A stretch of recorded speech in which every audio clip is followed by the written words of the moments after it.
안녕하세요. 토요미스테리 디바제시카입니다. 30살 스캇과 27살의 라시는 2년의 연애 끝에 결혼에 성공합니다. 둘은 아름다운 집을 샀고 또 두 사람이 신혼부부 생활을 즐겨가면서 자신들의 새로운 미래를 꿈꿨죠. 그렇게 한 해, 두 해가 지나고 둘은 2002년 결혼 5년 차가 됩니다. 그날은 크리스마스 이브 날이었어요. 제가 이 두 커플의 사진을 조금 더 보여드릴게요.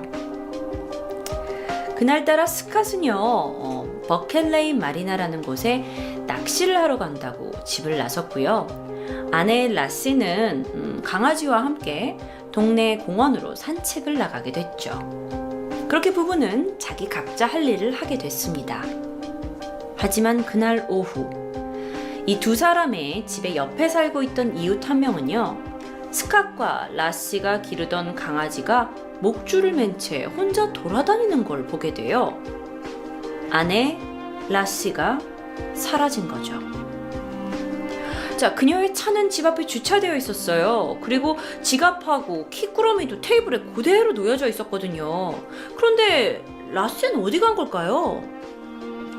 남편이 집에 돌아왔어요. 그때 보니까 부인이 없는 거야. 장모님네 갔나 보다 라고 생각을 했죠. 하지만 오후 6시가 돼도 아무런 연락이 없자 장모님께 전화를 걸어봅니다. 장모님, 저 라시 거기 있어요? 그런데 장모님네 집엔 부인이 가지 않은 거예요.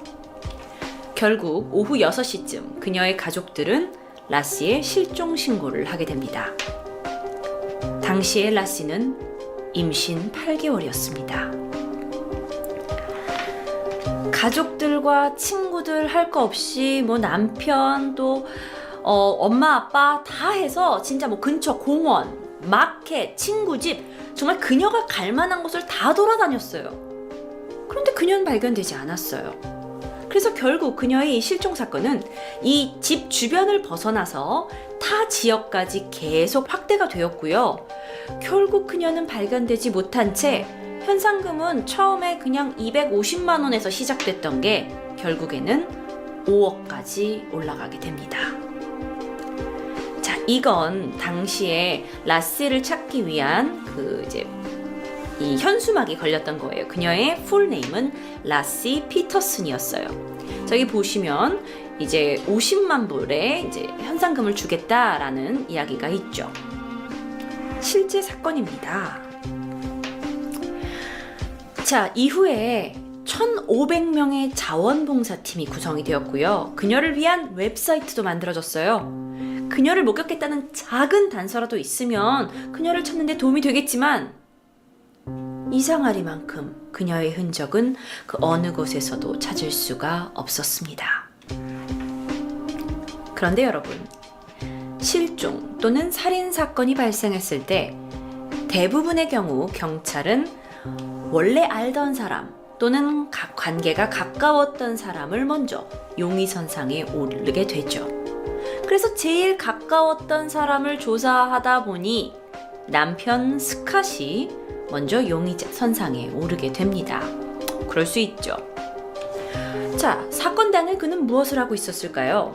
그는 아침에 낚시를 하러 나간다고 했어요. 그리고 집을 떠났고 근처의 사무실에 가서 이메일을 보냅니다. 그리고 보트를 챙겨서 나가게 돼요. 근데 보트가 이제 자기의 보트는 아니었던 것 같고 뭐 빌리는 보트였던 것 같아요. 그럼 이 알리바이가 어떻게 형성이 되냐? 일단 이메일을 작성한 시간이 정확히 맞습니다. 그리고 보트를 빌렸다는 그 영수증도 있고요. 그는 그렇게 보트를 빌려서 약 1시간 반 동안 낚시를 즐긴 후에 집으로 돌아왔더니 아내가 없었고 뭐 별 생각 없이 샤워하고 옷 갈아입고 피자 먹으면서 아내를 기다렸다고 진술합니다. 그의 알리바이는 확실했어요. 그런데 그가 이 사건을 대하는 태도에 경찰은 의문을 갖기 시작합니다. 라시가 실종된 당일 경찰 진술이에요. 그런데 일반적인 남편이라면 아내가 없어졌으니 막 좀 정서적으로 불안할 수도 있고 걱정하는 표현을 했을 텐데 스캇은 경찰에게 뭐 그렇게 많은 질문을 하지도 않았고 사실 경찰이 봤을 때 좀 무신경한 것 같은 태도를 보였거든요.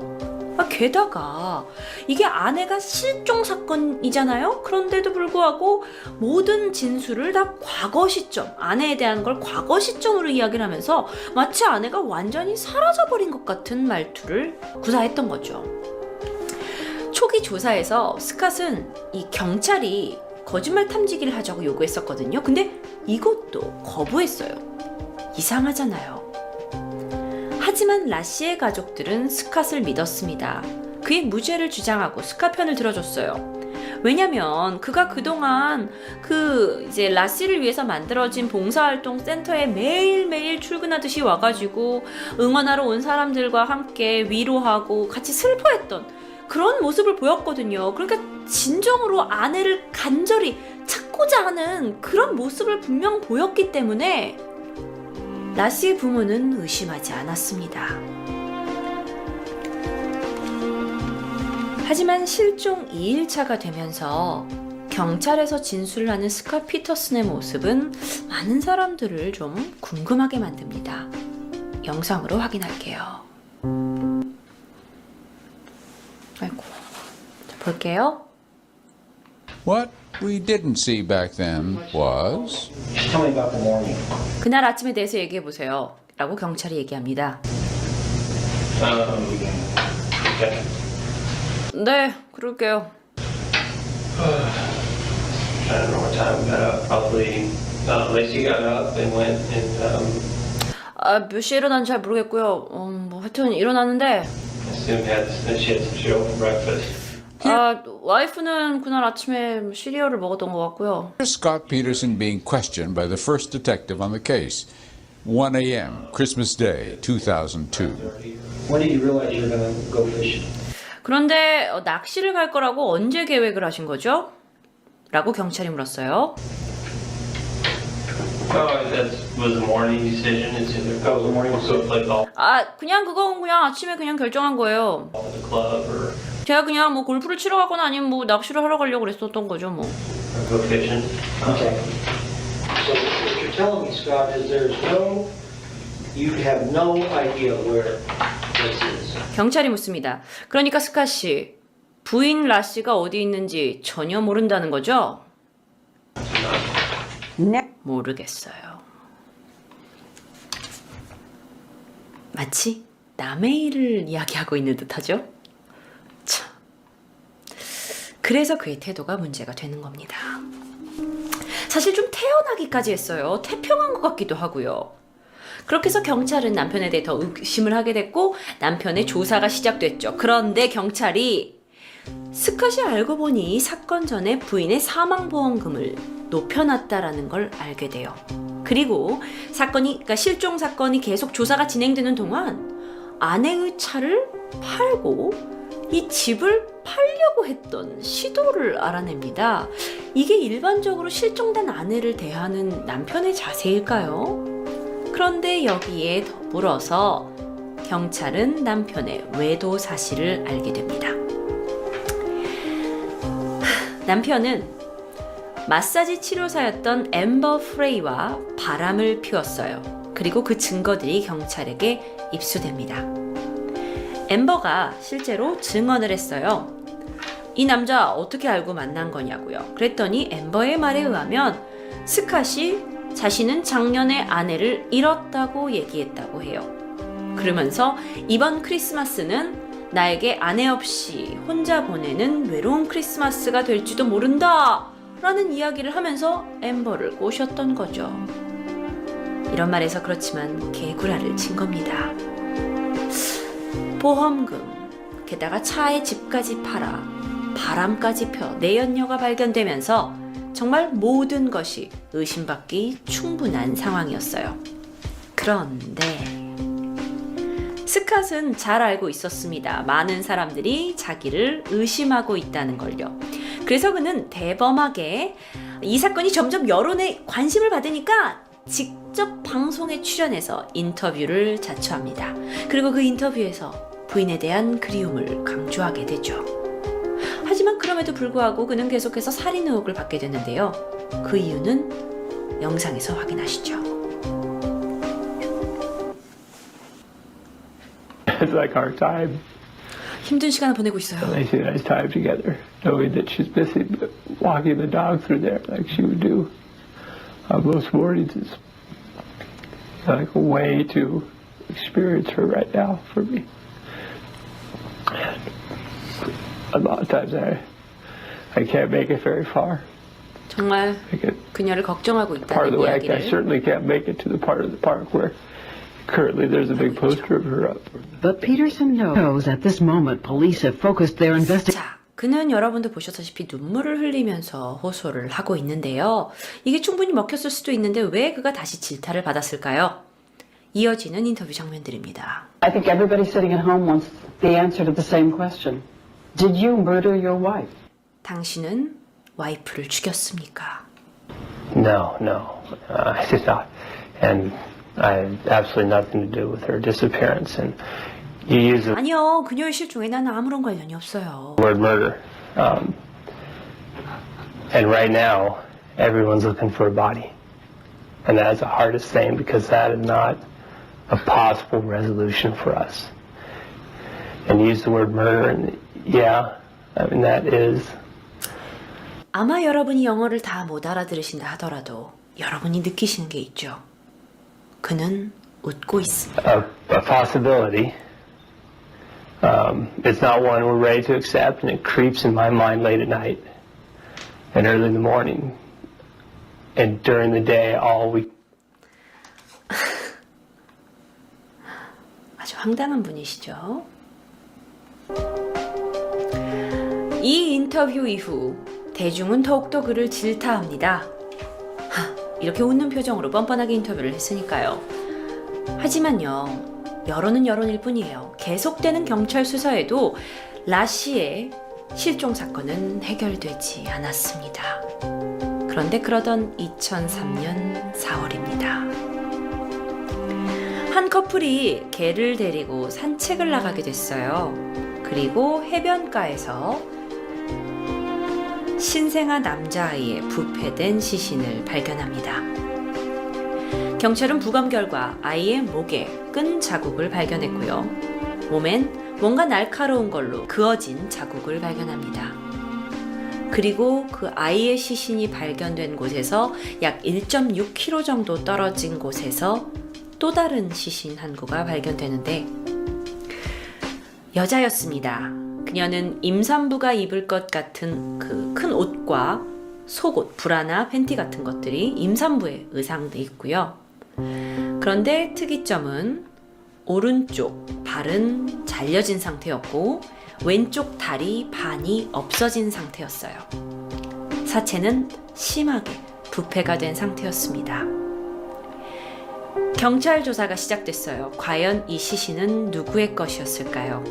네, 라시의 것이었습니다. 그리고 발견된 남자아이의 시신은 라시의 배에 있던 8개월 된 남아, 라시가 그 아이를 코너라고 불렀거든요. 바로 그 코너였어요.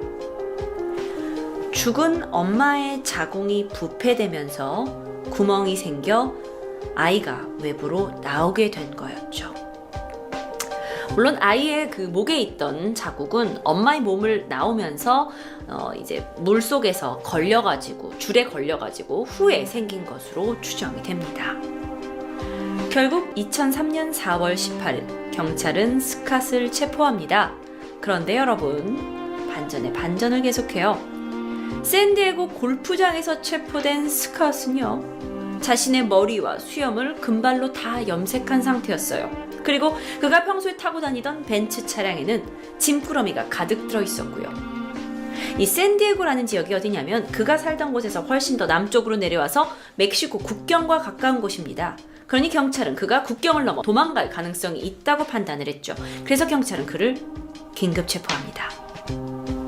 스캇은요, 너무 자신한테 많은 미디어와 언론이 막 자기한테 포커스를 하니까 그게 너무 피곤해서 그냥 쉬고 싶어서 내려온 것뿐이라고, 난 골프를 원래 좋아하니 우리 아빠와 내 동생과 골프를 치러 온 것뿐이라고 주장을 합니다.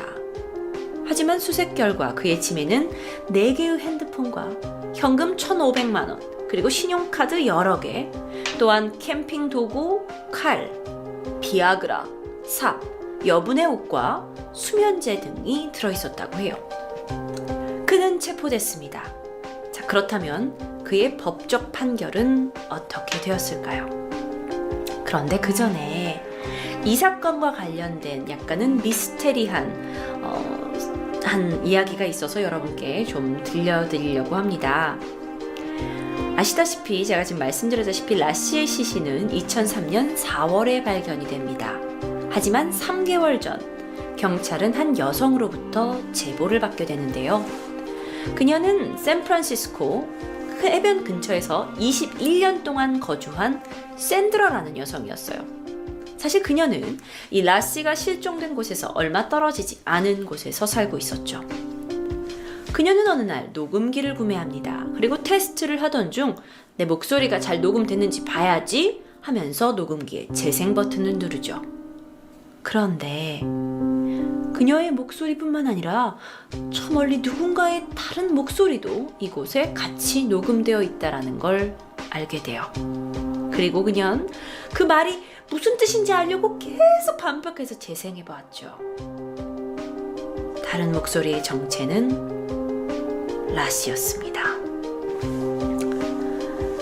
물론 여러분, 이 이야기는 저도 인터넷에서 주장하는 이야기도 서프라이즈에도 있었던 이야기지만 해외의 위키피디아나 이런 곳에서는 빠져있는 내용이긴 합니다. 그래서 여러분이 조금 분별력을 가지셔야 할 것 같긴 해요. 자, 샌드라란 여자는 어떤 사람이었냐? 그는요, 그 전자음성 녹음 프로그램을 받아서 컴퓨터에 설치를 하고 그 영혼과의 대화를 시도하고 있던 사람이었어요. 그러니까 쉽게 얘기하면 약간 심령술사 같은 사람이었던 거죠. 그런데 우연히 그녀가 녹음기를 사서 했을 때 라시의 영혼과 이제 접속을 하게 된 거예요. 그리고 그 둘 간의 대화 내용은 인터넷에 글로 옮겨져 있었습니다. 지금부터 제가 들려드릴 텐데 모든 내용이 이성을 가진 사람의 말이라고 하기엔 앞뒤가 맞지 않는 부분이 있습니다. 베이클리 해변. 물속이야. 물밑을 찾으라고 해. 날 찾아줘. 우리 엄만 내 무덤에 올 수 있을까? 오늘은 날씨가 좋아. 스캇이 머리를 쳤어. 계속 반복했어. 이 냄새는 뭐지? 정말 이 일이 벌어지고 있는 거야? 그는 장비를 잠기고 있어. 모든 게 망가졌어. 스캇이 기침을 해. 이럴 순 없어.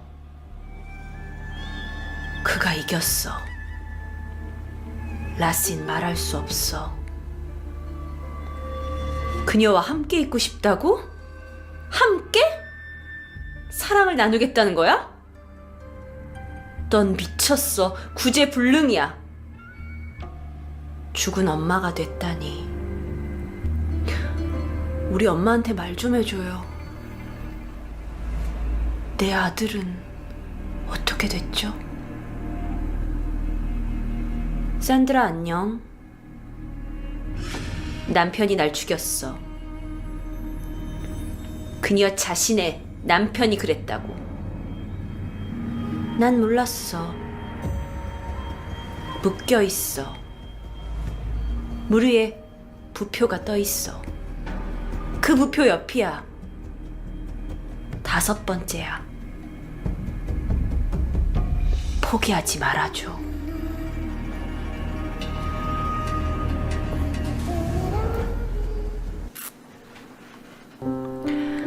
이 녹음 속에서의 라시는 자신과 8개월 된 테아 코너가 남편에게 살해돼서 그의 낚싯배에 실려 그 버켈레이 마리나 해안 가까운 바다에 콘크리트에 묶인 채 수장되어 있다고 산드라에게 도움을 요청했어요. 내용 속에서는 남편이 다른 여자와 바람이 났다라는 것도 그녀는 알고 있었고, 또 소망을 얘기했는데 자신과 아기는 속히 인양이 돼서 묘지에 묻히기를 바라고 우리 부모님이 내 묘지에 와서 나를 볼 수 있었으면 좋겠다고 말하고 있습니다. 또 남편 스캇의 범행을 수사 당국에 고발을 해서 벌을 받게 해달라고 부탁했어요. 샌드라는요, 이 라시의 영혼과 나눈 EVP 녹음 대화를 날짜별로 잘 정리해서 외부에 알리기 시작했어요. 그래서 이런 초현상 전문 라디오 쇼를 진행하고 또 웹사이트를 운영하고 있는 제프 랜스에게 보고를 했고, 그가 이 내용을 웹사이트에 공개를 하게 된 거죠. 물론 그녀는 실종 사건을 조사 중이었던 경찰에게도 자료를 제공했어요. 그래서 경찰은 처음에는 좀 믿기 힘들었지만 당시에는 라시의 시신을 찾을 수가 없었기 때문에 1월쯤에 이 영혼이 알려줬다는 지점, 그 시신이 지금 던져져 있다는 그 지점을 수색하기 시작했죠. 다이버들은 수중 음파 판지기까지 동원을 해서 바다밑을 다 수색을 했는데 사실 당시에는 시신을 찾지 못했다고 해요. 그리고 시신은 3개월 후 해변가에서 발견되게 되죠. 그 외에 이 목소리는요, 남편의 범행 증거물, 보트, 그리고 차, 그리고 집에서 피까지가 무슨 옷들, 그런 것들을 이제 발견하게 도와줬다고 해요.